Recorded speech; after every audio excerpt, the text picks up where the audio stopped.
अस्सलाम वालेकुम। मतिउल्लाह जान MJ TV। Islamabad high court के जस्टिस तारिक महमूद जहांगीरी, जो कि बतौर इलेक्शन ट्राइब्यूनल इस्लामाबाद से नून लीग के कामयाब करार दिए गए उम्मीदवारों से फॉर्म 45 मांग रहे थे, उनके खिलाफ चलाई गई सोशल मीडिया की कैंपेन का ड्रॉप सीन होता नज़र आ रहा है। आज तारीख में पहली बार किसी भी हाई कोर्ट की एक फुल कोर्ट ने पहली बार बाकायदा तौहीन अदालत की कार्रवाई शुरू की है। इस्लामाबाद हाई कोर्ट के 7 जजेस ने फुल कोर्ट के तौर पर बैठ के कमरा अदालत के अंदर additional attorney general Munawar Iqbal Duggal से ये कहा कि बाकायदा नोटिस जारी किए जा रहे हैं। Pakistan telecommunication authority PTA, federal investigation authority agency FIA और Pakistan electronic media regulatory authority PEMRA को, और इसके अलावा 2 सोशल मीडिया इन्फ्लुएंसर्स जिसमें अम्मार सोलंगी और हसन अयूब एक जर्नलिस्ट, उनको भी बाकायदा नोटिस जारी कर दिए गए हैं तौहीन अदालत के।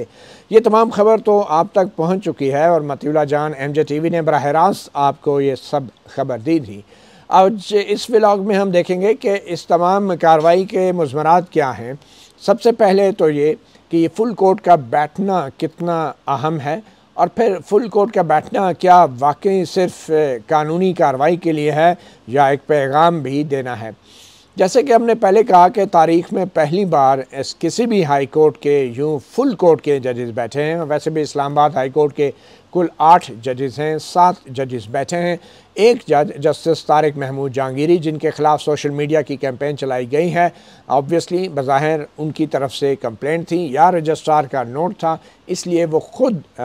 फुल कोर्ट के बेंच पर मौजूद नहीं थे। इसके बावजूद भी तकनीकी एतबार से ये फुल कोर्ट थी, क्योंकि कानूनी एतबार से जस्टिस तारिक महमूद जहांगीरी इस बेंच पर नहीं बैठ सकते थे। तो ये जो फुल कोर्ट पहली बार इस्लामाबाद हाई कोर्ट में बैठी है, इससे एक वाज़ेह पैगाम दिया है। एक पैगाम तो ये है कि ये एक इदारे का रिस्पांस है। इस्लामाबाद हाई कोर्ट मुत्तहिद है, यूनाइटेड है उन तमाम थ्रेट्स के ख़िलाफ़, उस तमाम सोशल मीडिया कैंपेन के ख़िलाफ़ जो इस्लामाबाद हाई कोर्ट के तकरीबन तमाम जजों के ख़िलाफ़ गुज़श्ता कुछ माह से चलाई जा रही है। ताज़ा तरीन मुहिम जस्टिस तारिक महमूद जहांगीरी की तालीमी असनाद के हवाले से जो सोशल मीडिया पर कैंपेन चलाई गई, मुख्तलिफ ट्विटर और यूट्यूब अकाउंट से, और फिर इसके अलावा टेलीविज़न चैनल्स पर भी ये ख़बरें चलाई गई। और सबसे इसमें आम खबर ये थी कि किसी शहरी ने, कराची के रिहायशी ने जस्टिस तारिक महमूद जहांगीरी के ख़िलाफ़ सुप्रीम जुडिशल काउंसिल में एक कंप्लेंट भी दायर कर दी है, जिसमें उनकी तालीमी सनद को चैलेंज किया गया है। 1991 में हासिल की गई ये कानून की डिग्री के हवाले से सवाल उठाए गए हैं। सवाल उठाना हर शहरी का हक़ है, जैसे कि आज चीफ जस्टिस आमिर फ़ारूक ने भी कहा, मगर ये शिकायत करना जुडिशल काउंसिल के सामने ही कानूनी एतबार से बनता है। सोशल मीडिया के ऊपर इस तरह के इल्ज़ामात और शिकायत को मंजर आम पे नहीं लाया जा सकता।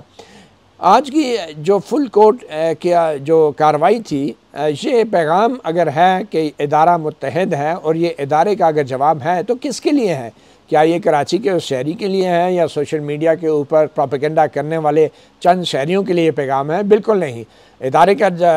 जो पैगाम है वो इदारे के लिए ही है, और वो इदारा हम सब अच्छी तरह जानते हैं इस्टेब्लिशमेंट का इदारा है, क्योंकि हुकूमत तो अब बतौर इदारा भी बज़ाहिर गैर फ़ाल नज़र आता है। और हुकूमत भी शहबाज शरीफ जैसे सियासतदान की, जिनके बारे में कहा जाता है कि वो एक डमी वज़ीर आज़म हैं। इस हवाले से आज की जो फुल कोर्ट की मीटिंग है, ये वाज़ेह और ठोस पैगाम है इस्टेब्लिशमेंट के लिए, जिसके ख़िलाफ़ इस्लामाबाद हाई कोर्ट के 6 जज पहले ही ख़त लिख चुके हैं, और उस ख़त के ऊपर वो कार्रवाई, वो ठोस और मौसर कार्रवाई चीफ जस्टिस काजी फ़ाइज़ ईसा बतौर चीफ जस्टिस नहीं कर सके, जिसकी इस्लामाबाद हाई कोर्ट के जजेस तवक्को कर रहे थे। और सुप्रीम कोर्ट में जो 6 जजों के ख़त के ऊपर सो मोटो कार्रवाई हुई है, अभी तक की जो कार्रवाई हुई है उसमें एक चीज़ बार बार बेंच की तरफ से कही गई, सुप्रीम कोर्ट की तरफ से कही गई कि हाई कोर्टों को भी तौहीन अदालत की उतनी ही ताकत और अख्तियार है जितना अख्तियार सुप्रीम कोर्ट के पास है। और ये हाई कोर्ट के जजेस ख़ुद भी ऐसी किसी भी कार्रवाई जो कि खुफिया इदारों की तरफ से मुबैना तौर पे की जाती है, उसके ख़िलाफ़ एक्शन ले सकते थे। आपको याद होगा कि 6 जजों ने, इस्लामाबाद हाई कोर्ट के 6 जजों ने एक ख़त लिख कर सुप्रीम कोर्ट के चीफ जस्टिस और सुप्रीम जुडिशल काउंसिल को ये बताया था कि उनको खुफिया अदारे ख़ास तौर पे ISI की तरफ से उनको और उनके अहल खाना को हिरासा किया जा रहा है, मगर उस पर कोई ठोस कार्रवाई नहीं हो पाई। फुल कोर्ट की कार्रवाई जारी है और बजाय इसके कि इन संगीन वाक़यात की तहकीकात की जाती सुप्रीम कोर्ट की तरफ से, इस मामलात पे चीफ जस्टिस काजी फ़ाइज़ ईसा ने बज़ाहिर कमज़ोरी का मुज़ाहरा करते हुए महज इंक्वायरी और महज तजावीज़ तलब की हैं। इंक्वायरी नहीं बल्कि सिर्फ़ और सिर्फ तजावीज़ तलब की हैं, और उन तजावीज़ में भी लाहौर हाई कोर्ट की तरफ से मज़ीद इंकशाफात हुए हैं खुफिया अदारों की तरफ से हरासा किए जाने के हवाले से। और इस तमाम सूरत हाल के बाद हाल ही में लाहौर हाई कोर्ट के चीफ जस्टिस मलिक शहजाद अहमद की तरफ से एक ख़त में यह इंकशाफ किया गया, इंसदाद दहशतगर्दी की अदालत के एक जज मोहम्मद अब्बास को भी और उनके अहल खाना को भी हिरासा किया गया है। उनकी अदालत का घेराव किया गया, उनकी अदालत के रास्ते बंद किए गए, साइलिन को वहाँ पर पहुँचने तक नहीं दिया गया, और उसके अलावा उनके जो अहल खाना हैं उनको हिरासा किया गया, उनकी अदालत के बाहर फायरिंग भी की गई। इस तमाम वाक़यात के बाद मलिक शहजाद अहमद ने तौहीन अदालत की एक कार्रवाई भी शुरू कर रखी थी IG पंजाब और दूसरे इंतज़ामी अफसरान के ख़िलाफ़, जो अभी भी लाहौर हाई कोर्ट के सामने ज़ेर समाअत है, जबकि चीफ जस्टिस मलिक शहजाद अहमद अब बतौर सुप्रीम कोर्ट जज सुप्रीम कोर्ट में आ चुके हैं। तो वापस आते हैं इस्लामाबाद हाई कोर्ट। तो इस्लामाबाद हाई कोर्ट के फुल कोर्ट के जो आज की तौहीन अदालत की जो समाअत थी, ये एक इदारे को भी पैगाम था। दूसरी आम बात इस मामले की ये है कि अब जबकि इस्लामाबाद हाई कोर्ट की फुल कोर्ट ने तौहीन अदालत की कार्रवाई शुरू कर दी है, तो जो भी शिकायत किसी शहरी की तरफ से भी अगर दायर की गई है सुप्रीम जुडिशल काउंसिल में, तो चीफ जस्टिस काजी फ़ाइज़ ईसा के लिए थोड़ा मुश्किल होगा बतौर सरबराह सुप्रीम जुडिशल काउंसिल कि एक शहरी की दरख्वास्त पे इस्लामाबाद हाई कोर्ट के एक जज के ख़िलाफ़ कार्रवाई शुरू कर दें या उसके ऊपर नोटिस जारी करें या सुप्रीम जुडिशल काउंसिल मुतहरक हो जाए। क्योंकि फिर सवाल उठेगा कि जब 6 जजों की शिकायत के ऊपर चीफ जस्टिस काजी फ़ाइज़ ईसा इतने मुतहरक नहीं हुए, तो किसी आम शहरी की शिकायत के ऊपर इतने मुतहरक कैसे हो रहे हैं। अब अगर चीफ जस्टिस काजी फ़ाइज़ ईसा ने बतौर सरबराह जुडिशल काउंसिल बाकायदा कार्रवाई की जस्टिस तारिक महमूद जहांगीरी पर लगाए गए इल्ज़ामात की तहकीकात के लिए, तो फिर ये तासुर मिलेगा कि चीफ जस्टिस काजी फ़ाइज़ ईसा भी बज़ाहिर उस सारे स्कीम का हिस्सा हैं कि जिस स्कीम के तहत इस्टाब्लिशमेंट ने इस्लामाबाद हाई कोर्ट के जजों को बिलखसूस दबाव में लेने का प्रोग्राम बनाया है। इसलिए अब सुप्रीम जुडिशल काउंसिल की तरफ से अब जस्टिस तारिक महमूद जहांगीरी के ख़िलाफ़ किसी किस्म की कोई कार्रवाई करना भी इतना आसान नहीं होगा। इसके अलावा इससे पहले जस्टिस मोहसिन अख्तर कियानी के ख़िलाफ़ भी इसी तरीके से एक शहरी ने, एक वकील ने, एडवोकेट वकास मलिक ने एक रेफरेंस दायर किया था, और जिसके बाद उस रेफरेंस के ऊपर जस्टिस मोहसिन कियानी ने बाकायदा एक तहरीरी शिकायत की चीफ जस्टिस आमिर फ़ारूक से, जिसके ऊपर अब एक तौहीन अदालत का 3 रुकनी बेंच जो है वो बन गया है, नोटिस जारी हो चुके हैं। इसके अलावा जस्टिस बाबर सत्तार और उनके अहल खाना की निजी मालूमात, उनके पासपोर्ट, उनके बच्चों की तस्वीर भी सोशल मीडिया पे इसी तरह शेयर की गई, और उसके ऊपर भी जस्टिस बाबर सत्तार की शिकायत के ऊपर भी एक अलग से 3 रुकनी बेंच तौहीन अदालत की कार्रवाई कर रहा है। तो ऐसी कार्रवाइयों के ज़ेर समाअत होने के दौरान सुप्रीम जुडिशल काउंसिल में किसी किस्म के भी इन जजेस के ख़िलाफ़ रेफरेंस पे अगर कोई कार्रवाई होती है तो एक बड़ा ही गलत पैगाम जाएगा, और पैगाम यही होगा कि अदलिया का बाप जो कि पीटर फेमिलिया जिसको कहते हैं चीफ जस्टिस ऑफ पाकिस्तान, अगर वो जजों की शिकायत पे कोई ठोस कार्रवाई नहीं कर पा रहा, तो फिर उन आम शहरियों की शिकायत पे अचानक वह जजों के ख़िलाफ़ कैसे इंक्वायरी शुरू कर सकता है। तो बज़ाहिर ये एक ड्रॉप सीन की तरफ जाता मामला नज़र आ रहा है, जो जस्टिस तारिक महमूद जहांगीरी के ख़िलाफ़ भी ये मामला शुरू हुआ है। अब जबकि आज इस्लामाबाद हाई कोर्ट की तरफ से फुल कोर्ट की बाकायदा समाअत हुई है, तो ये पैगाम अब दीगर हाई कोर्टों के लिए भी है, और लाहौर हाई कोर्ट सबसे बड़ी और सबसे अहम कोर्ट है, जहाँ पे तकरीबन 60 के करीब जजों की वैकेंसीज़ हैं, जिनमें 45 जजेस जो हैं अभी तक तैनात हो चुके हैं। और आप थोड़ी देर के लिए इमेजिन करें कि अगर लाहौर हाई कोर्ट भी इस्लामाबाद हाई कोर्ट के नक्शे कदम पर चलते हुए एक इदारे के तौर पे अपने साथ होने वाले वाक़यात पर कोई जवाब देती है, यानी कि लाहौर हाई कोर्ट के 45 जजेस अगर एक फुल कोर्ट की तर्ज पे बैठ के उनको जो हरासा किए जाने के मामलात हैं उनके ऊपर कोई कार्रवाई करती हैं, तो ये कितना संगीन मामला होगा। तो इस्लामाबाद हाई कोर्ट के जजों ने दीगर हाई कोर्टों को भी एक पैगाम दिया है कि अगर इस्लामाबाद हाई कोर्ट के जजेस मुत्तहद हो सकते हैं, तो फिर तमाम दूसरी हाई कोर्ट्स के, Balochistan high court, Sindh high court और ख़ास तौर पर लाहौर हाई कोर्ट के जजेस भी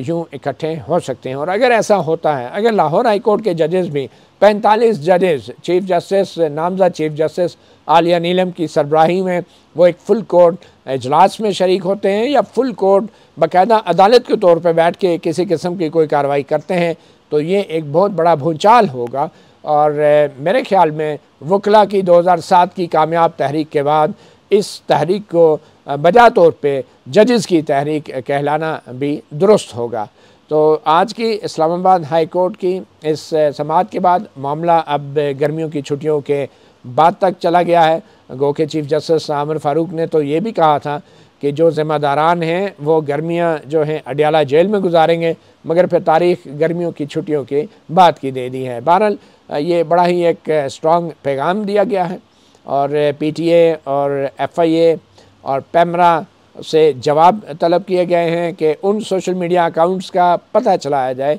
कि जिन सोशल मीडिया अकाउंट से ये मुहिम या ये कैंपेन जस्टिस तारिक महमूद जहांगीरी के ख़िलाफ़ शुरू की गई। अब देखना ये है कि जो जस्टिस तारिक महमूद जहांगीरी के ख़िलाफ़ इस मुहिम चलाने की बज़ाहिर सबसे बड़ी वजह है वो उनका नून लीग के कामयाब करार दिए गए इस्लामाबाद के 3 उम्मीदवारान से फॉर्म 45 का तलब करना है। क्या वो वजह दूर हो जाएगी? वो नहीं होगी, क्योंकि आज ही के दिन जस्टिस तारिक महमूद जहांगीरी ने बतौर election tribunal of Pakistan Noon league के तीनों उम्मीदवारों को एक बार फिर एक और मौका दिया है कि वह अपने फॉर्म 45 और अपने जवाब जो हैं जमा कराएं। एक नून लीग के उम्मीदवार की कल के लिए तारीख रखी है, यानी कि 9 तारीख है, एक के लिए 10 है और एक के लिए 11 तारीख है। तो अगले 3 दिन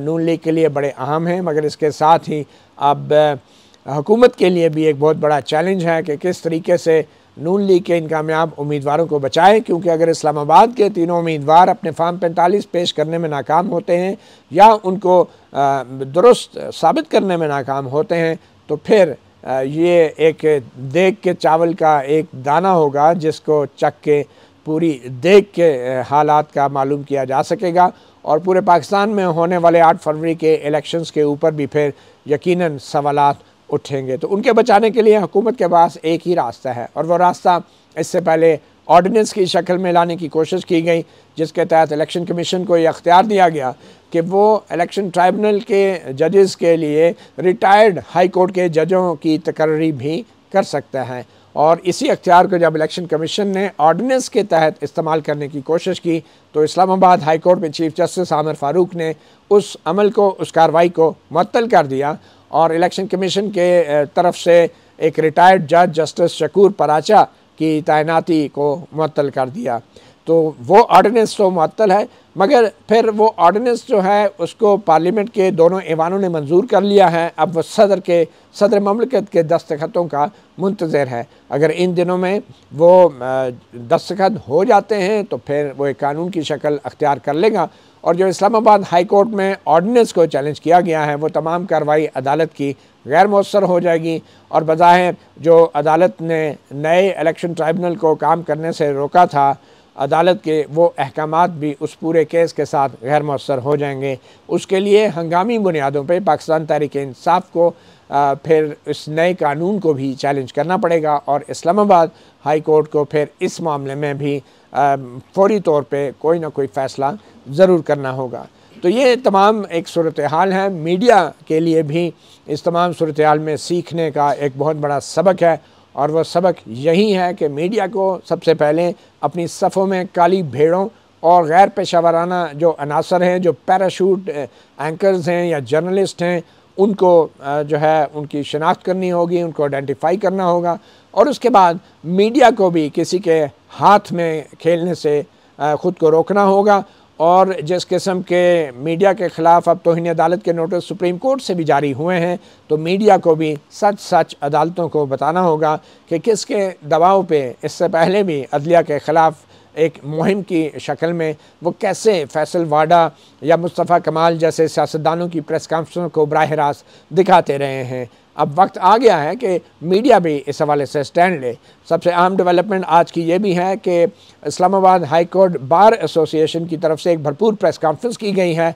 और उनके जो नुमाइंदा हैं, रहनुमा हैं एडवोकेट हलीम अब्बासी, जो साबिक डिप्टी अटॉर्नी जनरल भी रहे हैं, उन्होंने बरमला ऐलान किया है कि पूरे पाकिस्तान की वकला बरादरी जजेस के साथ खड़ी है, और ख़ास तौर पे एक ऐसे वक्त में जबकि तासुर आम है कि इस्टेब्लिशमेंट अदलिया को ब्लैकमेल करके मर्ज़ी के फ़ैसले करवाना चाहती हैं, या फिर जो फार्म 45 के हवाले से अदलिया की तरफ से तहकीकात की जा रही हैं उनको रोकने की कोशिश कर रही हैं। इस तमाम सूरत हाल के अंदर मीडिया का किरदार एक बार फिर अहम होता जा रहा है, और अगर वकला बाहर सड़कों पर निकलते हैं तो ये एक सुनहरी मौका होगा मीडिया, वकला और जजेस के लिए कि एक बार फिर 2007 की वकला तहरीक को ताज़ा किया जाए, और एक बार फिर पहले जनरल मुशर्रफ जैसे फ़ौजी आमर को शिकस्त दी गई थी, और अब जनरल मुशर्रफ जैसे दर पर्दा या पसे पर्दा आमराना कुव्वतों को शिकस्त दी जाए। मतीउल्लाह जान, MJ TV से इतना ही, इजाज़त दीजिए। अल्लाह हाफ़िज़।